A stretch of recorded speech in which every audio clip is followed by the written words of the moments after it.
ప్రియులారా, మన ధ్యాన భాగం రోమాపత్రిక 14వ అధ్యాయం 1 నుండి 12వ వచనం వరకు శ్రద్ధగా వినండి.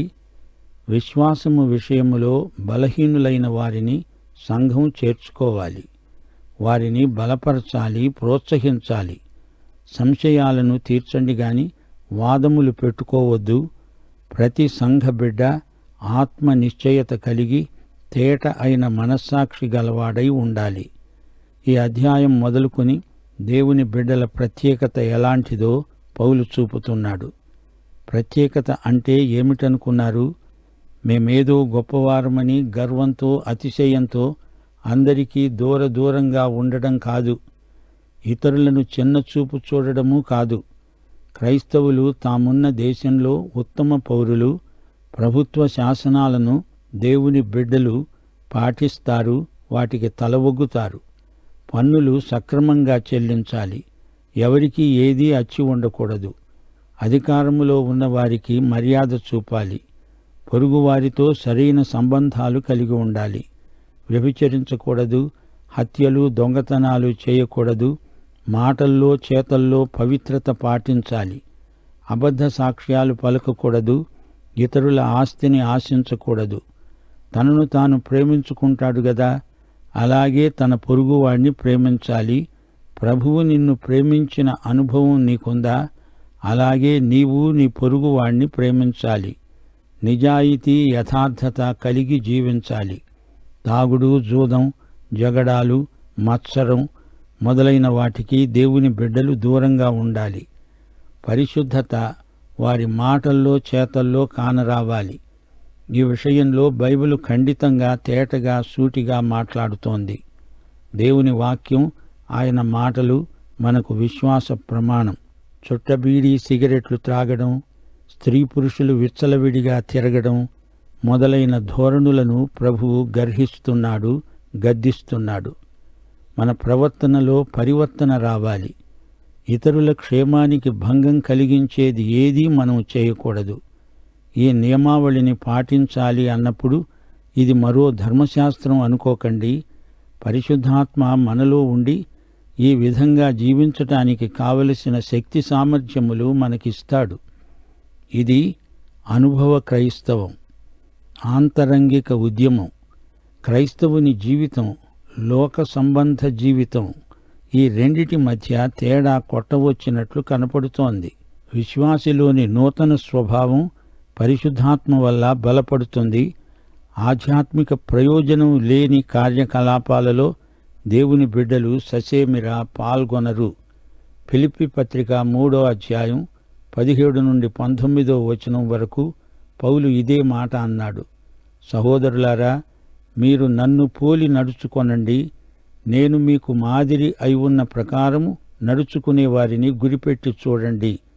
అనేకులు క్రీస్తు శిలువకు శత్రువులుగా నడుచుకుంటున్నారు. వీరిని గూర్చి మీతో అనేక పర్యాయాలు చెప్పి ఇప్పుడు ఏడుస్తూ చెబుతున్నాను. నాశనమే వారి అంతము, వారి కడుపే వారికి దేవుడు. తాము సిగ్గుపడవలసిన సంగతుల యందు వారు ఆనందిస్తున్నారు. భూ సంబంధమైన వాటి యందే మనస్సుంచుతున్నారు. లోకం చేసినట్లు కొందరు చెయ్యరు గాని మానసికంగా వాటిని ఆమోదిస్తున్నారు. కొందరు తాగుబోతులు కారు గాని తిండిబోతులు. ఈ రెండూ ఒకటే. మరికొందరు తాగుబోతులు, వదరుబోతులు. ఈ మూడూ ఒకటే. అసభ్యం, అశ్లీలం అయిన సంగతులు వీరు మాట్లాడతారు. అందుకే మరో సందర్భంలో ఫిలిప్పీ పత్రిక 4వ అధ్యాయం 8వ వచనంలో పౌలన్నాడు, సహోదరులారా, ఏ యోగ్యత అయినా మెప్పైనా ఉండిన ఎడల, ఏవి సత్యమైనవో, ఏవి మాన్యమైనవో, ఏవి న్యాయమైనవో, ఏవి పవిత్రమైనవో, ఏవి రమ్యమైనవో, ఏవి ఖ్యాతి గలవో వాటి మీద ధ్యానముంచుకొనండి. నీ భావజీవితం నీ శీలము మీద ప్రభావం చూపుతుంది అనేది నిర్వివాదాంశం. నీవు దేన్ని గురించి తలంచుతూ ఉంటావో అదే చేస్తావు. శోధనలో పడిపోయిన వ్యక్తి ఎంతో కాలం ఆ శోధనను గురించే తలంచుతూనే ఉంటాడు. తీరా అందులో పడిపోతాడు. లోకస్తులు చేసిందే నీవు చేస్తున్నప్పుడు నీ ప్రత్యేకత ఏమైంది? దేవుని బిడ్డవనే గుర్తింపును పోగొట్టుకున్నావు. కొందరు క్రైస్తవులున్నారు, వీరందరి ధోరణి కేవలం అపసవ్యం. వ్యతిరేక భావనలు వారి మనస్సు నిండా పనిచేస్తుంటాయి. కొలసీ పత్రిక 2వ అధ్యాయం 21వ వచనం, మనుష్యుల ఆజ్ఞలను అనుసరించి చేత పట్టుకోవద్దు, రుచి చూడవద్దు అనే విధులకు మీరు లోబడనేలా? మనమైతే కృపచేత రక్షించబడి ఆనందిస్తాము. మోషే ధర్మశాస్త్రపు కాడి తొలగిపోయినందుకు సంతోషిస్తాము. వ్యతిరేక వైఖరులు సరైనవి కావు. ఆ ధర్మశాస్త్రానికి బదులు మరొక ధర్మశాస్త్రం స్వంతగా కల్పించుకుంటారు. వారి అతిశయం చెప్పతరం కాదు. ఇలాంటి వారిని గురించే ఇక్కడ పౌలు విశ్వాసమందు బలహీనులు అంటున్నారు. విశ్వాసము విషయమై బలహీనులైన వారిని చేర్చుకొనండి. వారి సంశయాలు వివాదాలతో తీరేవి కావు. అనవసరంగా తర్జన భర్జనలకు దిగకండి. వ్యతిరేక భావనలతో కొందరు మానసికంగా తమను తామే చిత్రవధ చేసుకుంటారు. బలహీన విశ్వాసిని నీవు బలపరచాలి, అతన్ని ప్రేమించాలి. వివాదం పెట్టుకోకూడదు. ఇతరులు చేసేది తప్పా ఒప్పా అని కాకుండా, నేను చేసినట్లు అతడు చెయ్యడు గనుక అది తప్పే అంటే అర్థం లేదు. బలహీనుడు అంటే సిద్ధాంత విషయంలో కాదు, వైఖరిలో, ప్రవర్తనలో, ఇతరులతోటి సంబంధాలలో బలహీనుడు. అతని మనస్సు చేదెక్కడం కాదు, పులిపెక్కిపోయింది. అతనిది ఛాందసవాదం. వాక్యంలో కొన్ని సంగతులు మంచివని గాని చెడ్డవని గాని చెప్పబడి ఉండని ఎడల అలాంటి వాటిలో ప్రతి విశ్వాసికి స్వేచ్ఛ ఉంది. అందుచేత అవతలి వ్యక్తిని ప్రేమించాలి. అది దేవుని ఆజ్ఞ. 2వ వచనం, ఒకడు సమస్తము తినవచ్చును అని నమ్ముతున్నాడు, మరొకడు బలహీనుడై ఉండి కూరగాయలనే తింటున్నాడు. మార్కు సువార్త 7వ అధ్యాయం 19వ వచనం, తినేది ఏదైనా వాని హృదయములో ప్రవేశింపక కడుపులోనే ప్రవేశించి బహిర్భూమిలో విడువబడుతుంది. ఇట్లు అది భోజన పదార్థములన్నిటినీ పవిత్రపరుస్తుంది. ఆదికాండం 9వ అధ్యాయం 3వ వచనంలో, ప్రాణము గల సమస్త చరములు మీకు ఆహారమవుతాయి. ఈ మాటలు దేవుడే అన్నాడు. నోవహు జలప్రళయం తరువాత దేవుడన్న మాటలివి. పచ్చని కూరమొక్కలనిచ్చినట్లు ప్రాణము గల సమస్త చరములను నీకు ఆహారంగా ఇస్తున్నాను అన్నాడు దేవుడు. ఎవరేది తిన్నా దేవుని కృప మనకు చాలు. తినేవాడు తిననివాణ్ణి తృణీకరించకూడదు, తిననివాడు తినేవానికి తీర్పు తీర్చకూడదు. ఏలయనగా దేవుడు అతణ్ణి చేర్చుకున్నాడు. తినేవాటి విషయంలోనే కాదు, ఏ అలవాటైనా వాటి విషయంలో ఒకరికొకరు తీర్పు తీర్చకూడదు. నీ మనస్సాక్షిని బట్టి నీవు తింటావు, తినవు. అది వాక్యంలో మంచిదని కాని చెడ్డదని కాని చెప్పబడలేదు కదా. అలాంటప్పుడు నీవు కొత్త ధర్మశాస్త్రాన్ని తెచ్చిపెడతావా? అది తప్పు. మాంసం తినాలంటే తిను, లేకపోతే మానేయి. పరుని సేవకునికి తీర్పు తీర్చడానికి నీవెవరివి? అతడు నిలిచి ఉండడమైనా పడి ఉండడమైనా అతని సొంత యజమాని పనే. అతడు నిలుస్తాడు. ప్రభువు అతణ్ణి నిలువబెట్టడానికి శక్తిమంతుడు. మరొకని సేవకునిపై నీకేమీ అధికారముంటుంది? నీవు నా యజమానివా, నీకెందుకు నేను జవాబు చెప్పాలి అని అతడంటే అది నీకే అవమానమనిపిస్తుంది. అది నీ ఇల్లు కాదు, అతడు నీ సేవకుడు కాడు. అలాంటప్పుడు నీవు అతన్నేదో అజమాయిషీ చేయబోతున్నావు, అది యుక్తం కాదు అనే విమర్శకు నీవు గురి కావలసి వస్తుంది. ఒకడు ఒక దినము కంటే మరొక దినము మంచి దినము అని ఎంచుతున్నాడు. మరొకడు ప్రతి దినమును సమానముగా ఎంచుతున్నాడు. ప్రతివాడు తన మట్టుకు తానే తన మనస్సులో రూఢిపరుచుకోవాలి.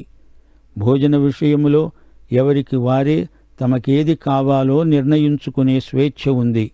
అలాగే ఏ రోజు మంచిది అనే విషయం కూడా మరొకడు నీకు చెప్పాల్సిన పని లేదు. కొందరు ఆదివారం అంటారు, మరికొందరేమో శనివారము అంటారు. రోజు ఎలాంటిది అని కాదు, నీ విశ్వాసం ఏ స్థాయిలో ఉంది అనేది అసలైన ప్రశ్న.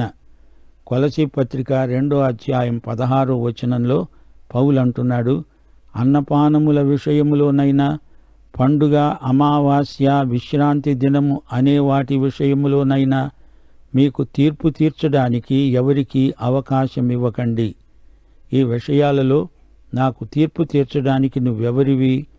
యేసుక్రీస్తు నా యజమాని, ఆయన చెప్పాలి గాని నీవు నన్ను ఈ విషయంలో శాసించనక్కర్లేదు. నీవు ఏ పని చేసినా, ఏ తీర్మానము తీసుకున్నా ఉత్సాహంతో నీ ప్రభువు మహిమార్థమై చెయ్యి. ఆ విషయంలో నిన్నెవరూ తప్పు పట్టకూడదు. అది నీకు నీ ప్రభువుకు మధ్య జరిగే వ్యవహారం అంతే. నీ వ్యక్తిగత విషయంలో మరొకరి జోక్యం అనవసరం. ఒకసారి ప్రభువును అధికారులు నిర్బంధంలోకి తీసుకున్నారు. పేతురు దూరంగా ప్రభువును వెంబడిస్తున్నాడు. ప్రధాన యాజకుని ఇంటి ముంగిట పేతురు ఉన్నాడు. పేతురు, యేసు ప్రభువును నేను ఎరగను, ఆయనెవరో నాకు తెలియదు అని 3 సార్లు అబద్ధం చెప్పాడు. యోహాను అక్కడికి వెళ్ళాడు. అదే స్థలంలో తాను ఉన్నాడు. అక్కడ అందరూ యోహానుకు తెలిసిన వారే. పేతురు యేసును ఎరగను అనేశాడు గాని యోహాను అనలేదు. ఆ స్థలంలో ఉండడం పేతురుకు మంచిది కాదు, యోహానుకు మంచిదే. అది వారున్న స్థలాన్ని బట్టి కాదు, ఆ స్థలంలో ఉన్న మనిషిని బట్టి తేడా వచ్చింది. అది అసలు సంగతి. భోజనం కాదు, రోజు కాదు, మనిషిని బట్టే ఏది ఎవరికి మంచిదో ఆ వ్యక్తే రూఢిపరుచుకోవాలి. ఈ విషయంలో వాక్యం ఏమీ చెప్పదు అని గ్రహించాలి. ఒకరికొకరు తీర్పు తీర్చాల్సిన విషయం కాదిది. పేతురు బలహీనుడై శోధనకు లొంగిపోయాడు. ఇలాంటి విషయంలో అవతలి వ్యక్తికి తీర్పు చెప్పే సోదరుడే బలహీనుడు. ఏది ఏమైనా ప్రభువుకు నీకు మధ్య సహవాసానికి అంతరాయం కలగకుండా చూసుకో. అది నీ వ్యక్తిగత బాధ్యత. విశ్వాసీ, నీవు ఎక్కడికి వెళ్ళినా ప్రభువు నీతో ఉన్నాడు, నీలో ఉన్నాడు. ఆయనకు అభ్యంతరం లేకపోతే వెళ్ళు, లేకపోతే మానెయ్యి. నీవు ప్రభువును సంతోషపెట్టాలి గాని అడ్డమైన ప్రతి ఒక్కరినీ సంతోషపెట్టాలని ఎక్కడా లేదు. 6వ వచనం, దినమును లక్ష్యపెట్టేవాడు ప్రభువు కోసమే లక్ష్యపెడుతున్నాడు. తినేవాడు దేవునికి కృతజ్ఞతాస్తుతులు చెబుతున్నాడు గనుక ప్రభువు కోసమే తింటున్నాడు. తిననివాడు ప్రభువు కోసమే తినటం మాని దేవునికి కృతజ్ఞతాస్తుతులు సమర్పిస్తున్నాడు. ప్రభువును ఆయనకు ఇష్టం కాని చోటికి ఎలా తీసుకువెళ్తావు? ఆయనకిష్టం కాదు గనుక నీకు ఇష్టం కాదు. ఏ రోజైనా, ఏ స్థలమైనా, ఏ విందైనా ఆయన అవును అంటే అవును, కాదంటే కాదు. నీ ముందున్న భోజనం కాదు, ఇది నిన్ను గురించిన సమస్య. క్రైస్తవ ప్రవర్తనను శాసించేది నీలో ఉన్న యేసుక్రీస్తు. రోమాపత్రిక 14వ అధ్యాయం 7 నుండి 9వ వచనం వరకు, మనలో ఎవడూ తన కోసమే బ్రతకడు, ఎవడూ తన కోసమే చనిపోడు. మనము బ్రతికినా ప్రభువు కోసమే బ్రతుకుతున్నాము, చనిపోయినా ప్రభువు కోసమే చనిపోతున్నాము. కాబట్టి మనము బ్రతికినా చనిపోయినా ప్రభువు వారమై ఉన్నాము. తాను మృతులకు సజీవులకు ప్రభువై ఉండడానికి ఇందునిమిత్తమే గదా క్రీస్తు చనిపోయి మరల బ్రతికాడు. వింటున్నారా? మనలో ఎవడూ తన కోసమే బ్రతకడు, ఎవడూ తన కోసమే చనిపోడు. మన బ్రతుకు చావు ఈ రెండూ ప్రభువు కోసమే.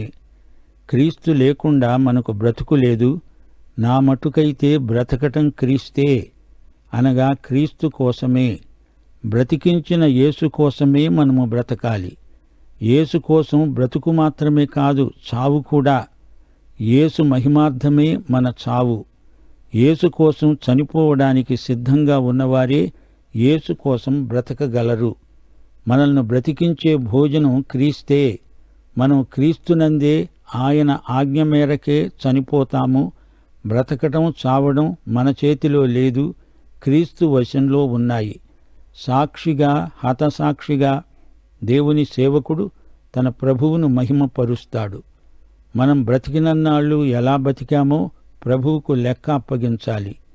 2 కొరింథీ 5వ అధ్యాయం 10వ వచనం, తాను జరిగించిన క్రియల చొప్పున అవి మంచివైనా సరే చెడ్డవైనా సరే దేహముతో జరిగించిన వాటి ఫలమును ప్రతివాడు పొందునట్లు మనమందరము క్రీస్తు న్యాయపీఠము ఎదుట ప్రత్యక్షము కావాలి. ప్రభువు ఆ రోజున లెక్క చూచేది ఏమిటనుకుంటున్నారు? నువ్వు ప్రభువును ఎంత ప్రేమించావు, ఆయనకు నీకు ఉన్న సంబంధం ఎంత సన్నిహితం అనేది మాత్రమే ఆయనకు నీవు లెక్క అప్పగించాలి. నీవేమి తిన్నావు, ఏ రోజును ఏ దినమును ముఖ్యంగా పాటించావు అనే విషయాలు ఆయన పట్టించుకోడు. గమనించండి, నీవు మాంసం తిన్నా, కూరగాయలు తిన్నా, ఉపవాసమున్నా నీవు నీ ప్రభువును ఎంత ప్రాణాధికంగా ప్రేమిస్తున్నావు అనేది ఆయనకు కావాలి. యేసులేని తిండి ఎంత అనారోగ్యమో, యేసులేని ఉపవాసము అంత ప్రమాదమని మనం గుర్తించాలి. మృతులకు సజీవులకు ఆయన ప్రభువై ఉండడానికే చనిపోయాడు, తిరిగి లేచాడు. ఆయన మరణ పునరుత్థానాలను బట్టే ఆయన మనకందరికీ ప్రభువు కాగలిగాడు. ఆయన చెల్లించిన వెల ఎంత గొప్పదో గుర్తించారా? 10వ వచనం నుండి, నీవు నీ సహోదరునికి తీర్పు తీర్చనేలా, నీ సహోదరుణ్ణి నిరాకరింపనేలా మనమందరము దేవుని న్యాయపీఠము ఎదుట నిలుస్తాము. నా తోడు ప్రతి మోకాలు నా ఎదుట వంగుతుంది, ప్రతి నాలుక దేవుణ్ణి స్తుతిస్తుంది అని ప్రభువు చెబుతున్నాడు అని రాయబడింది. గనుక మనలో ప్రతివాడు తనను గురించి దేవునికి లెక్క అప్పగించాలి. అవును, నీ సోదరునికి నీవు తీర్పు తీర్చకూడదు. ఒకసారి కొందరు వ్యభిచారిణి అయిన ఒక స్త్రీని ఆయన దగ్గరికి తెచ్చి పడేశారు. ఆ పరిసయ్యులతో ప్రభువు ఏమన్నాడు? యోహాను సువార్త 8వ అధ్యాయం 7వ వచనం, మీలో ఏ పాపము లేనివాడు ఈమె మీద మొదటి రాయి వెయ్యండి. ఎవ్వరూ ముందుకు రాలేదు, ఎవడూ ఒక్క రాయి కూడా వెయ్యలేదు. రేపు ఆయన న్యాయపీఠమెదుట నిలవాల్సిన నువ్వు నేను ఈ రోజున మన సోదరునికి ఎలా తీర్పు తీర్చగలం? నీకు నీవే తీర్పు తీర్చుకొని రేపు ఆయన తీర్పుకు గురి కాకుండా చూసుకోవాలి. మనము తీర్పరులము కాము, మనందరికీ తీర్పరి ప్రభువే. ఈ సందర్భంలో పౌలు యెషయా గ్రంథం 45వ అధ్యాయం 23వ వచనాన్ని ఉటంకించాడు. నా ఎదుట ప్రతి మోకాలు వంగుతుందని, ప్రతి నాలుక నా తోడు అని ప్రమాణం చేస్తుందని నేను నా పేరట ప్రమాణము చేసి ఉన్నాను. నీతిగల నా నోటి మాట బయలుదేరి ఉన్నది. దేవుని న్యాయపీఠం ఉంది అనే భావన యూదులకు చిరపరిచితం. అందరము ఒకే దేవుని ఎదుట ఒకే న్యాయపీఠము ముందు నిలిచేవారమైనప్పుడు ఒకరికొకరము తీర్పు తీర్చే హక్కు మనకెక్కడిది? ప్రతి ఒక్కడూ వ్యక్తిగతంగా న్యాయపీఠం ఎదుట ప్రభువు తీర్పు కోసం నిలవాల్సిందే. న్యాయపీఠం సివిల్ కోర్టు. ఇది విశ్వాసులకు మాత్రమే. అవిశ్వాసులకు ధవళ సింహాసనపు తీర్పు ఉంది. ప్రకటన గ్రంథం 20వ అధ్యాయం 11 నుండి 15వ వచనం వరకు ఈ తీర్పు వివరించబడింది. ఎవరి పేరైనా జీవగ్రంథమందు రాయబడినట్లు కనబడని ఎడల వాడు అగ్నిగుండములో పడవేయబడతాడు. విశ్వాసులకైతే ధవళ సింహాసనపు తీర్పు ఉండదు. న్యాయపీఠం విశ్వాసులకు బహుమానాల తీర్పు. యేసు మన ఉత్తరవాది, ఆయన మన పక్షాన ఉన్నాడు. విశ్వాసులకు న్యాయం చేకూర్చేదే న్యాయపీఠం. ధవళ సింహాసనం క్రిమినల్ కోర్టు. యేసుక్రీస్తు నిన్ను నన్ను ఆవరించి ఉన్నాడు. మన నీడ మనల్ని విడువదు. యేసే మనకు తోడు నీడ. పాఠం ఇంతటితో సమాప్తం. యేసు కృప, తండ్రి యొక్క ప్రేమ, పరిశుద్ధాత్మ నిత్య ఆదరణ మనకందరికీ సదాకాలము తోడై ఉండునుగాక. ఆమేన్. ప్రియులారా, మన వాక్య భాగం రోమాపత్రిక 14వ అధ్యాయం 13 నుండి 23వ వచనం వరకు సావధానంగా వినండి. మనమిక మీదట ఒకనికొకడు తీర్పు తీర్చకుండా ఉందాము. ఇదిగాక సహోదరునికి అడ్డమైన ఆటంకమైన కలుగచేయకుండా ఉందామని మీరు నిశ్చయించుకోండి. బలహీనుడైన సోదరుణ్ణి బలపరచాలి గాని అతన్ని మరీ బలహీనపరచకూడదు. అతని అభివృద్ధికి అడ్డాలు ఆటంకాలు కలిగించకూడదు. బలహీనుడి మీద రాళ్లు వేయకూడదు. బలహీన సోదరుణ్ణి తమ్ముడుగా భావించి సదవగాహనతో ప్రవర్తించాలి. పౌలంటున్నాడు, సహజముగా ఏదీ నిషిద్ధము కాదని నేను ప్రభువైన యేసునందు ఎరిగి రూఢిగా నమ్ముతున్నాను. అయితే ఏదైనా నిషిద్ధమని ఎంచుకునే వారికి అది నిషిద్ధమే. నీ సహోదరుడు నీ భోజనము మూలముగా దుఃఖించిన ఎడల నీవింకా ప్రేమ కలిగి నడుచుకునేవాడవు కావు. ఎవని కొరకు క్రీస్తు చనిపోయాడో వానిని నీ భోజనము చేత పాడు చెయ్యవద్దు. నీ బలహీన సోదరుడు ఎవరు? అతని కోసం క్రీస్తు చనిపోయాడు కదా. యేసుక్రీస్తు దృష్టిలో అతడు ఎంతో ముఖ్యమైనవాడు. అతన్ని నీవు నిర్లక్ష్యం చేయవద్దు. అతనికి నీవు అభ్యంతరం కాకూడదు. అతడి కోసం నీవు కొన్ని మానుకోవలసి వస్తుంది. నీవు బలహీన సోదరుణ్ణి ఈసడిస్తే ప్రభువు అతని కోసం చేసిందంతా వృధా చేసిన వాడివవుతావు.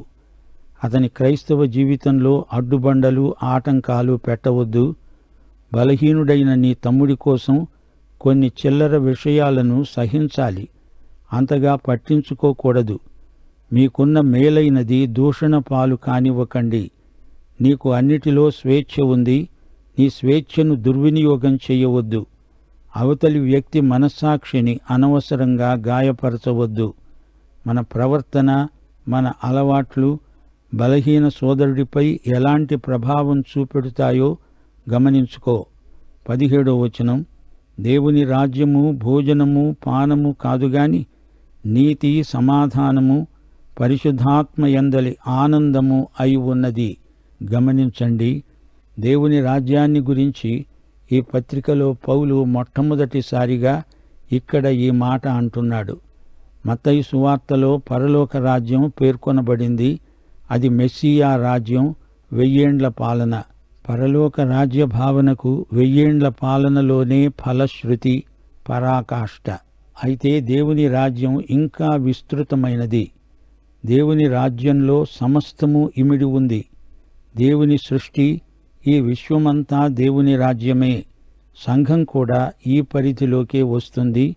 సమస్త సృష్టి దేవుని రాజ్యంలోనే ఉంది. దేవుని వాక్యము, దేవుని ఆత్మ పరలోక రాజ్యమందు ఏలుబడి చేయటం విశేషం. సంఘం ఈ లోకంలో పరలోక రాజ్య విస్తరణ సాధనం. యోహాను సువార్త 3వ అధ్యాయం 3వ వచనంలో ప్రభువు నికోదేముతో మాట్లాడుతూ అన్నాడు, నీవు క్రొత్తగా జన్మిస్తేనే కాని దేవుని రాజ్యమును చూడలేవు. దేవుడు సమస్తమును పరిపాలిస్తున్నాడు గాని దేవుని ఆధ్యాత్మిక నియమాలు ఎక్కడ అమలులోకి వస్తాయో అది పరలోక రాజ్యం అవుతుంది. నూతన జన్మ లేనిదే ఎవరూ ఈ రాజ్యంలో చేరలేరు. ఈ రాజ్యము తినడము, త్రాగడము కాదు, దానికి అతీతమైనది. ఉపవాస నియమాలు కాదు, శుక్రవారం మాంసం మానేయడం కాదు, శాకాహారము కాదు, మతాచారాలు కాదు. దేవుని నీతి అంటే దేవునితో సరైన సంబంధం. దేవునికి ఇష్టమైన రీతిగా దేవుణ్ణి సంతోషపెట్టడానికి జీవించడం. దేవుని నీతి, పరిశుద్ధాత్మ ఈ రెండూ కలిసి ఉండడం జరుగుతుంది. మన ప్రవర్తన పరిశుద్ధాత్మ చేత పూర్తిగా ప్రభావితమవుతుంది. ఆత్మయందే నడుస్తాము. ఇది ప్రయోగశీలమైన జీవితం. వేదాంతపు కబుర్లు మాత్రం కాదు, ఇది ఉత్తమ నైతిక జీవితం. నోటి మాటలు కావు, ఇది పరిశుద్ధాత్మ యందలి నీతి. దేవుని రాజ్యం అంటే ఆనందం. ఈ ఆనందం ఆత్మఫలం. ఇట్టి ఆత్మానందాన్ని అనేక మంది విశ్వాసులు పోగొట్టుకుంటున్నారు. మన జీవితాలలో ఆత్మానందం ఉరకలు వేస్తూ ఉండాలి. నీ హృదయాన్ని ఈ మహానందం, ఆత్మానందం నింపివెయ్యాలి.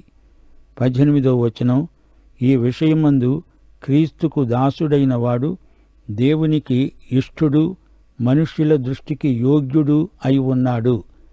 గమనించండి, అక్షరాల ఈ రాజ్యం లోకంలో స్థాపించబడుతుంది నిజమే కాని ఆధ్యాత్మికంగా నీవు ఆ రాజ్యంలోకి ఇప్పుడే ప్రవేశించడానికి నూతన జన్మ కావాలి. మన భోజనము, పానము వల్ల మనము క్రీస్తు సేవ చేయలేము కాని నీతి, శాంతి, ఆనందము మనకు కావాలి. ఈ మూడు పరిశుద్ధాత్మ యందే మనకు ప్రాప్తిస్తాయి. ఈ విషయంలో విశ్వాసి దేవుణ్ణి సంతోషపెట్టిన వాడవుతాడు. ఈ యోగ్యమైన ప్రవర్తనను మనుషులు కూడా గుర్తిస్తారు. లోకం విశ్వాసులను శ్రమపెట్టినా వారి యోగ్య ప్రవర్తనను ఒప్పుకోక తప్పదు, లేదా వారి వేషధారణను విమర్శిస్తారు. విశ్వాసి జీవితము దేవునికి ప్రీతిపాత్రమై ఉండాలి. శత్రువులు సైతం మన ప్రవర్తనలో లోపమేది కనుగొనజాలరు. శత్రువుకు మనలో సందు దొరకదు. ప్రభువు ఇదే మాట అన్నాడు, అపవాదికి నాలో ఏమీ దొరకదు. మన సౌశీల్యం ప్రజల మనస్సాక్షికి లోపము లేనిదై కనపడాలి. కాబట్టి సమాధానము, పరస్పర క్షేమాభివృద్ధి కలుగచేసే వాటినే ఆసక్తితో అనుసరిస్తాము. శాంతి సమాధానములు కలుగజేసే పద్ధతులనే మనం ప్రయోగిస్తాము. భోజనము, పానము కానీ మరేదైనా కానీ బలహీన సహోదరునికి అభ్యంతరం కలిగించే పక్షంలో వాటిని వదిలిపెట్టాలి. అదే సమయంలో ఆధ్యాత్మిక విలువలను వెంటాడాలి. నీతి, శాంతి, ఆత్మానందం అనే 3 విలువలను మనం పాటించాలి, అమలుపరచాలి. విశ్వాసి ఈ విధంగా తన జీవితాన్ని నిర్మించుకోవాలి. భోజనము నిమిత్తము దేవుని పనిని పాడు చేయకండి.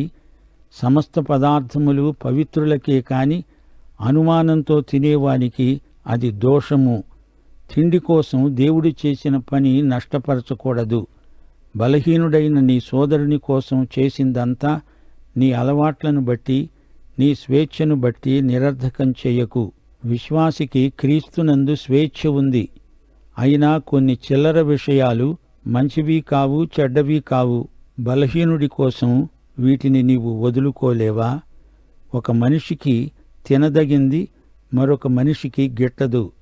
అంత మాత్రాన అవతలి వ్యక్తిని చులకన చేసి మాట్లాడకూడదు. ఏశావు ఒక్క పూట తిండి కోసం తన జ్యేష్ఠత్వాన్ని కాస్త పోగొట్టుకున్నాడు. తిండి కోసం నీ ఆశీర్వాదాలను ఊరికే పోగొట్టుకోవద్దు. దేవుని అమూల్యమైన చిత్తాన్ని తృణీకరించవద్దు. భోజనము, పానము, మంచి రోజేది ఇలాంటి ప్రశ్నలు వచ్చినప్పుడు అనుమానాలు, తీర్పులు, తర్జనభర్జనలు వద్దు. 21వ వచనం, మాంసము తినడము గాని ద్రాక్షరసము తాగడము కాని నీ సోదరునికి అడ్డము కలుగజేసేది ఏదైనా కాని మానివేయటం మంచిది. మానివేయకపోతే నీ సోదరుణ్ణే పోగొట్టుకున్నవాడివవుతావు. తినడం, తాగడం విషయంలో అంత పట్టింపు దేనికి? నీవు బలమైన విశ్వాసం గలవాడివైతే బలహీనుడి కోసం అవి మానేయి. అది నీ పరిపక్వతకు రుజువవుతుంది. ఒక్క భోజనమే కాదు, బలహీన సోదరుడికి ఇలాంటి విషయంలో అభ్యంతరకరమైన వాటిని మనం వదిలేయాలి. అవతలి వ్యక్తి మనస్సాక్షిని గాయపరిచి నీవు తప్పు చేసిన వాడివి అవుతావు గదా. క్రైస్తవ ప్రవర్తనలో మరో నియమం 22వ వచనంలో చెప్పబడింది. నీకున్న విశ్వాసమును దేవుని ఎదుట నీ మట్టుకు నీవే ఉంచుకో. తాను సమ్మతించిన విషయంలో తనకు తానే తీర్పు తీర్చుకొననివాడు ధన్యుడు. నీవు ఏ పని చేసినా నీ మనస్సాక్షి తేటగా ఉండాలి. నీ మనస్సాక్షి నిన్ను గద్దించే పరిస్థితి రాకూడదు, రానీయకూడదు. తప్పిపోయిన కుమారుడికి ఒక రోజున బుద్ధి వచ్చింది. అతని మనస్సాక్షి అతన్ని గద్దించింది. తాను తన తండ్రిని బాధపెడుతున్నానని గ్రహించాడు. పందుల మధ్య ఇక ఒక్క క్షణం కూడా ఉండలేకపోయాడు. తండ్రి దగ్గరికి తిరిగి వచ్చేశాడు. వాడు పందుల మధ్య ఉన్న మనస్సాక్షిని ఎంతో నొప్పించుకున్నాడు. లోతు కూడా సొదొములో ఉంటూ తన మనస్సాక్షిని దినదినము ఎంతో నొప్పించుకున్నాడు. అనుమానించేవాడు తిన్న ఎడల విశ్వాసము లేకుండా తింటాడు గనుక దోషి అని తీర్పు పొందుతాడు. విశ్వాసమూలము కానిదేదో అది పాపము.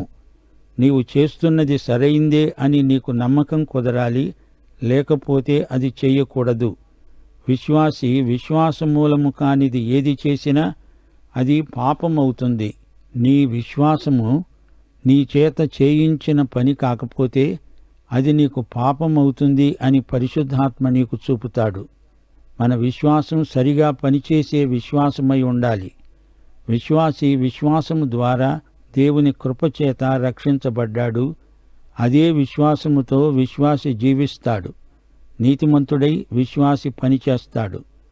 బలహీనుడైన సోదరుడి విషయంలో కయీనులాగా ప్రవర్తించకూడదు. నీ సోదరుడైన హేబెలు ఎక్కడా అని దేవుడడిగితే, నేను అతనికి కావలివాణ్ణా అంటూ కయీను బుకాయించాడు. కయీను, నీవు నీ సహోదరునికి కావలివాడివి మాత్రమే కాదు, నీ సహోదరునికి నీవు సహోదరుడివి. నీకు మంచిదే కాని అది అవతలివాడికి అభ్యంతరం కావచ్చు. అది గమనించుకొని ప్రవర్తించు. నీవు నీ తమ్ముడికి అన్నవు గదా, ఏది తింటే ఏమి అని నీవనుకోవచ్చు. క్రైస్తవ స్వేచ్ఛను ఎరిగిన వాడివి, నీకు పరిపక్వత ఉంది. స్వేచ్ఛ నీకు దేవునికి మధ్య ఎట్టి అభ్యంతరము కలిగించదు. కాని నీ బలహీన సోదరుడిని నీవు మనస్కరించాలి గదా. నీ బలహీన సోదరుడి కోసం నీవే కొంత సర్దుబాటు చేసుకోవాలి. ఏ విధంగానైనా నీవు నీ సోదరుణ్ణి సంపాదించుకోవాలి, పోగొట్టుకోకూడదు. నీ హక్కులను నీ సోదరుడి కోసం త్యాగం చేయాల్సి ఉంటుంది. నీవేదో అని ఏదో చేసి ఆ తరువాత అయ్యో నేనెందుకు అలా చేశానా అనే పరిస్థితిని కల్పించుకోవద్దు. నీవు బలహీన సోదరుణ్ణి బలపరచాలి గాని అతణ్ణి గద్దించి తరిమెయ్యకూడదు. అతడు నిన్ను అపార్థం చేసుకొని మరీ బలహీనుడై నీకు దేవునికి దూరమైపోతాడు. అతడు నిన్ను బట్టి మరీ బలహీనుడు కావడం వల్ల దేవుని దృష్టిలో నీవు దోషివవుతావు. బలహీనుల పట్ల శ్రద్ధ చూపటం క్రైస్తవ సేవ. నీకు ఇష్టమైంది అతనికి ఇష్టం కాదు. అలాంటప్పుడు నీవు అతని కోసం దాన్ని మానేయి. క్రైస్తవ జీవితంలో మనం చేసే ప్రతి పని అవతలి వ్యక్తికి మేలు చేస్తుందా కీడు చేస్తుందా అని ప్రతిసారి పరీక్షించుకోవాలి. క్రైస్తవ స్వేచ్ఛలోని కృప దుర్వినియోగమైతే బలహీన సోదరునికి ఎంతో కీడు నీ మూలంగా కలుగుతుంది. జాగ్రత్త. నీ మనస్సాక్షిని ఈ విషయంలో తొక్కిపట్టవద్దు. అలా చేస్తే నీలో అపరాధ భావన గూడు కట్టుకుంటుంది. అది నీలో పాపమవుతుంది. జాగ్రత్త అంటూ పౌలు విశ్వాసులను హెచ్చరిస్తున్నాడు. ఇది చెడ్డది అని మనస్సాక్షి చెబుతుంటే దాన్ని చేస్తే అది నీలో రభసను సృష్టిస్తుంది. నీవు నీ బలహీన సోదరుడి మనస్సాక్షికి కావలివాడివి కాదు, అతని క్షేమమును కోరే సహోదరుడివి అని నీవు గుర్తించాలి. క్రైస్తవ జీవితంలో సోదరుల మధ్య సంబంధాలు ఎంత ముఖ్యమో ఈ అధ్యాయంలో పౌలు చర్చించాడు. దేవుని కుటుంబంలో మన మధ్య ప్రవర్తిల్లవలసిన ప్రేమ సంబంధాలు చెడిపోకుండా జాగ్రత్త వహించాలని పౌలు హెచ్చరిస్తున్నాడు. అందరికీ సమానంగా పరిపక్వత ఉండదు. మన వైఖరులలో, అభ్యాసాలలో, అలవాట్లలో ఎంతో వైవిధ్యం ఉంది. వీటిని గురించి ఒకరినొకరు విమర్శించుకోకూడదు, తీర్పు తీర్చకూడదు. వీటిని గురించి తమ అభిప్రాయాలను పురస్కరించుకొని వివాదాలు, విభేదాలు కల్పించకూడదు. భోజనం విషయంలో అభ్యంతరాలుంటే ఏ భోజనం ఎవరికి అభ్యంతరమైనా విశ్వాసమందు అనుభవం ఉన్నవాడు ఆ భోజనం మానేస్తాడు. అవతలి సోదరునికి అభ్యంతరమేదో దాన్ని తొలగిస్తాడు. గలతీ పత్రిక 4వ అధ్యాయం 14వ వచనంలో పౌలు తన స్వానుభవాన్ని పంచుకుంటూ వారితో అంటున్నాడు, అప్పుడు నా శరీరములో మీకు శోధనగా ఉండిన దానిని బట్టి నన్ను మీరు తృణీకరించలేదు, నిరాకరించలేదు గాని దూతవలే క్రీస్తు యేసునులాగే నన్ను అంగీకరించారు. 1 తెస్సలోని పత్రిక 5వ అధ్యాయం 22వ వచనం, ప్రతి విధమైన కీడుకు దూరంగా ఉండండి. మనకందరికీ తీర్పరి ప్రభువు. నీవు నీ సోదరునికి తీర్పు తీరిస్తే దేవుడు అతని పక్షాన ఉండి నీకు తీర్పు తీర్చవలసి వస్తుంది. అతడు నీ సేవకుడా కాడు, దేవుని సేవకుడు. దేవుడు అతని పక్షాన ఉన్నాడు. 1 కొరింథీ 10వ అధ్యాయం 25 నుండి 27వ వచనం వరకు, మనస్సాక్షి నిమిత్తము ఏ విచారణ చేయక ఏదైనా తినవచ్చు. భూమి దాని పరిపూర్ణత ప్రభువువే. అవిశ్వాసులలో ఒకడు మిమ్మును విందుకు పిలిచినప్పుడు వెళ్ళడానికి మీకు మనసుండిన ఎడల మీకు వడ్డించింది ఏదో దానిని గూర్చి మనస్సాక్షి నిమిత్తము ఏ విచారణ చేయకుండా తినండి. 1 తిమోతి 4:3-5 వరకు పౌలు ఇదే విషయాన్ని ప్రస్తావిస్తున్నాడు. సత్యము విషయమై అనుభవజ్ఞానము గల విశ్వాసులు కృతజ్ఞతాస్తుతులు చెల్లించి పుచ్చుకునే నిమిత్తము దేవుడు సృజించిన ఆహార వస్తువులను కొన్నిటిని తినడము మానాలని చెబుతారు. దేవుడు సృజించిన ప్రతి వస్తువు మంచిది. కృతజ్ఞతాస్తుతులర్పించి పుచ్చుకుంటే ఏదీ నిషేధింపదగినది కాదు. ఈ విషయమై వాదోపవాదాలు అనవసరం. మనం తిన్నా తినకపోయినా, బ్రతికినా చచ్చినా ప్రభువు వారము, ఆయనకు చెందిన వారము. ఆయనకు మనం లెక్క అప్పగించవలసి ఉంది. యేసుక్రీస్తు మరణ పునరుత్థానములు విమోచనాత్మకమైనవి. వ్యక్తిగతంగా మనకందరికీ యేసే ప్రభువు గనుక మనం పరస్పరం ఒకరినొకరము విమర్శించుకోకూడదు, ఒకరినొకరు కించపరచకూడదు. విశ్వాసులమైన మనకందరికీ న్యాయపీఠమెదుట ప్రభువే తీర్పు తీరుస్తాడు. గమనించండి, న్యాయపీఠం విశ్వాసులకే. న్యాయపీఠాన్ని గ్రీకు భాషలో బేమా అంటారు. క్రీస్తు న్యాయపీఠమెదుట విశ్వాసి యొక్క సేవా జీవితం విమర్శించబడుతుంది. బహుమతుల తీర్పు. యేసే సర్వాధికారి. ఆయన ప్రభుత్వంలోకి రక్షించబడ్డాము. ఆయన ప్రభుత్వం క్రిందనే సేవ చేస్తున్నాము. మనకు బహుమతి ప్రదానం క్రీస్తు న్యాయపీఠమెదుట బహుఘనంగా జరుగుతుంది. విశ్వాసి తోటి విశ్వాసులకు తీర్పు తీర్చకుండా తనకు తానే తీర్పు చెప్పుకోవాలి. తోటి విశ్వాసులకు మార్గంలో అడ్డుబండలు పెట్టకూడదు. తోటి విశ్వాసులు తొట్టిల్లడానికి నీ విశ్వాసం కారణమైతే అది విశ్వాసం ఎలా అవుతుంది? ఈ సమస్యలన్నిటికీ పరిష్కారం క్రైస్తవ ప్రేమ. తనకిష్టమైన, తాను చేసేది దేవుని దృష్టిలో సరైందే అయినా నీ సోదరుని కోసం దాన్ని వదులుకోవడానికి సిద్ధమయ్యావంటే అదే క్రైస్తవ ప్రేమ. బలహీన సోదరుడి మనస్సాక్షిని గాయపరచవద్దు. 1 కొరింథీ 8:10-12 వరకు. జ్ఞానము గల నీవు విగ్రహాలయమందు భోజన పంక్తిని కూర్చుండగా ఒకడు చూచిన ఎడల బలహీనమైన మనస్సాక్షి గల అతడు విగ్రహములకు బలి ఇవ్వబడిన పదార్థములను తినడానికి ధైర్యం తెచ్చుకుంటాడు గదా.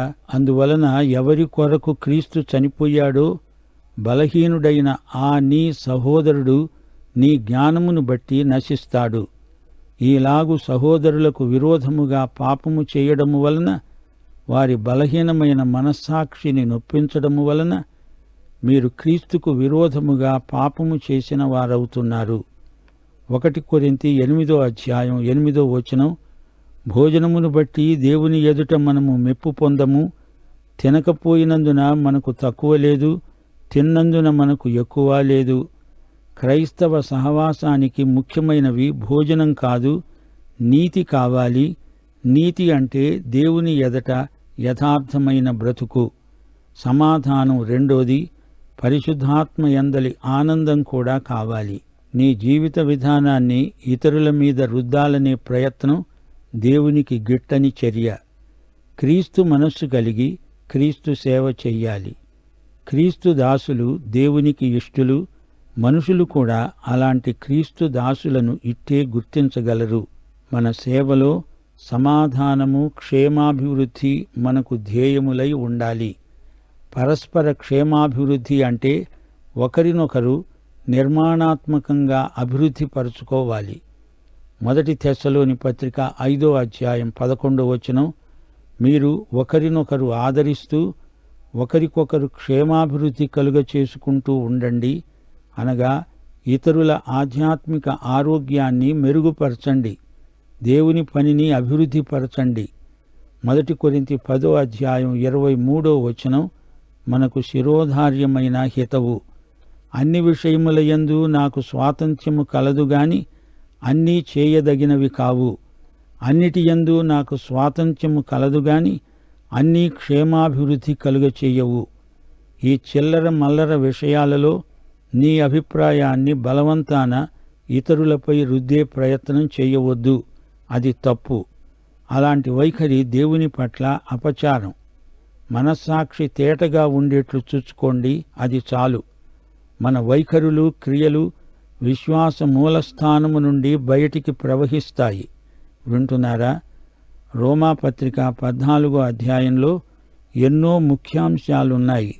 వీటిని మనం జ్ఞాపకం ఉంచుకోవాలి. అందరము క్రీస్తు న్యాయపీఠం ఎదుట ప్రతిదానికి లెక్క అప్పగించాలి. బలవంతుడైన సోదరుడు బలహీనుణ్ణి ప్రేమించాలి. ప్రభువు ప్రేమను బట్టి అభిప్రాయ భేదాలున్నా ఒకరినొకరు చేర్చుకోవాలి.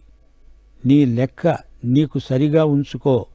ఇతరుల లెక్కలు నీవేమీ తనిఖీ చెయ్యనక్కర్లేదు. ఆ పని ప్రభువు చేస్తాడు.